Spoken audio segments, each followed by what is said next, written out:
Hello there, thanks for coming by PosterCentral.com's video blog today.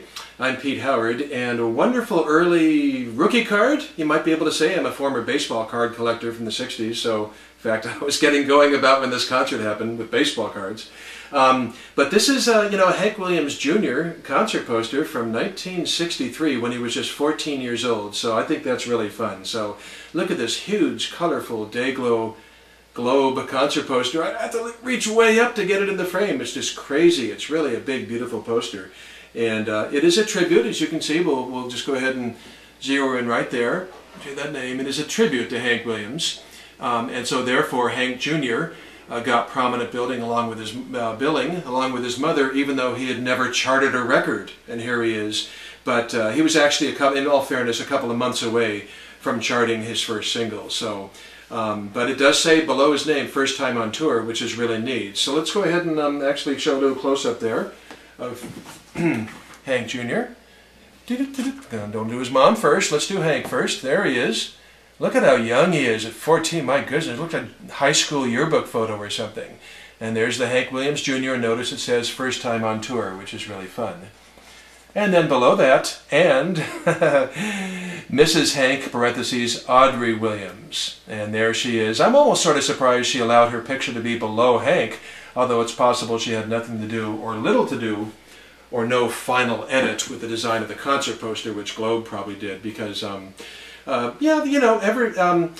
Williams was an interesting figure. When her husband died on January 1st, 1953, she picked up the musical legacy and was touring and so forth. And even when they were together and touring, she was they sort of like fought for the limelight. And Audrey was a pretty strong, aggressive woman who really wanted quite a presence and everything. And so here she is on the poster. She would bill herself not as just Audrey Williams, but as Mrs. Hank Williams, and throw in the Audrey, and I suppose that's fine. Now, I'm not too much into the gossip, and I haven't read the bio of Hank Williams Jr. or anything like that, but I will say that they were touring together here when he was 14, and when Hank Jr. became 18 years old, he became estranged from his mother. I don't know if they ever spoke again, but and then she died in the mid-70s. So. But here they are in a tribute to Pops, the old man, if you will, or the legend, both on a beautiful, colorful globe concert poster that's just really nice. And right there in the middle, some would say carrying the poster, is Ernest Tubbs. See him there with his band right there on the orange block. That's really nice. He was actually enjoying his biggest hit in 13 years, which is pretty cool. That was Thanks a Lot. But for some reason, this poster plugs not Thanks a Lot, but the B-side to his previous single. Look at that underneath his name. It's a record I believe neither you nor I have heard of, unless you're a big Ernest Tubb fan, but Walking the Floor Over You is not something we exactly associate a lot with Ernest Tubb, so that's kind of interesting. And then we go off to the left and see Lefty Frizzell. Look at that. Just a wonderful legendary name, Lefty Frizzell, with a great picture of him. He was a big artist in the early 50s. But what's neat is that he was just a few weeks away from his last big hit here in 63, early 64, and that would be Saginaw, Michigan, which actually went to #1 for a month. So he's still very relevant to be part of this bill, so that's neat.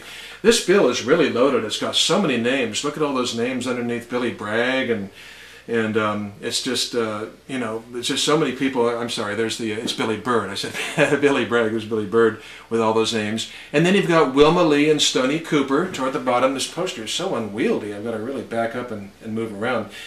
Their charting days were behind them. They had been, several years earlier, had been big chart makers. Perhaps they're at the, that's why they're at the bottom of this poster. And with this poster, that's a long way down. It's 35 inches tall. I wonder how far back I'd have to get. Maybe to get it all in the frame, I'd have to turn it sideways.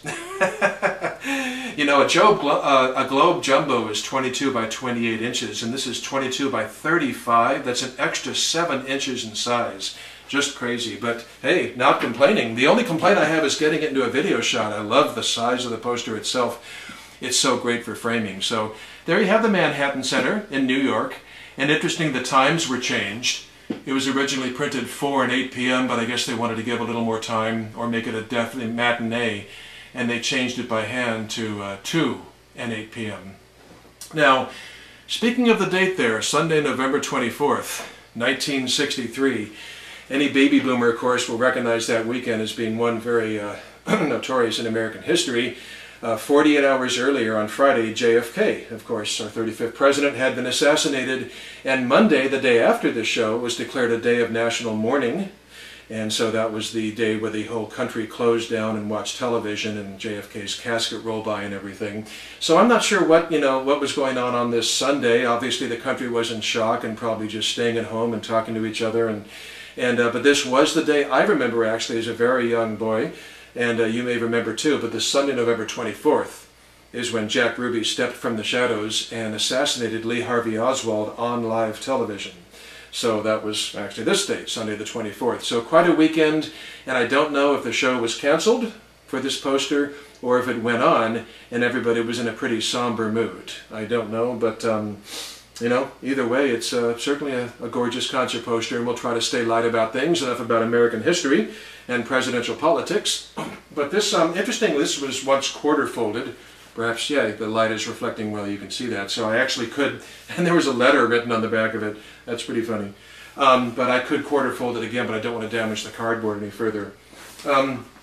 It's kind of funny, up here by my fingers, notice it says 17 stars. See that 17?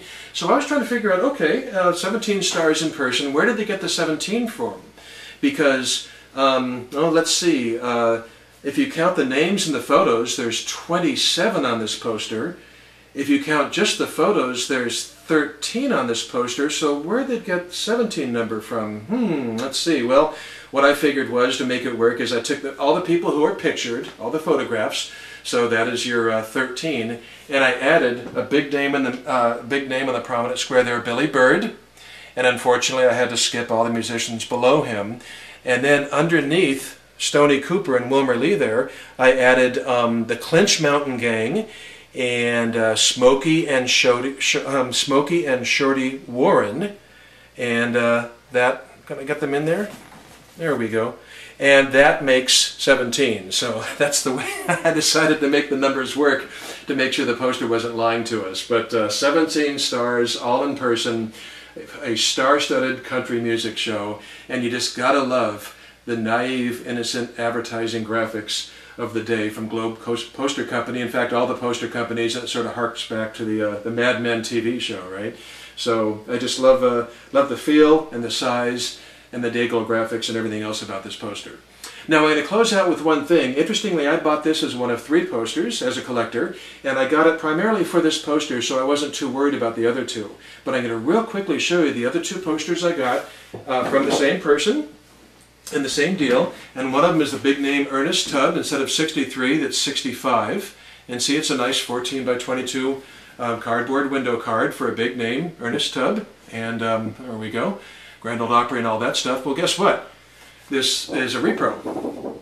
It wasn't made in 65 to sell tickets. It's a later repro from like 20 years later, so therefore 0 collector's value. And I got, this is the 3rd poster I got. Huge name, obviously, Roy Acuff. Look at that. And, it's the Park Theater and in a small town, and it's, it's all taped up, and it's old looking and everything. Look at that paper and all that stuff. And, it's got, water stains and, writing. Actually, that's bleed through.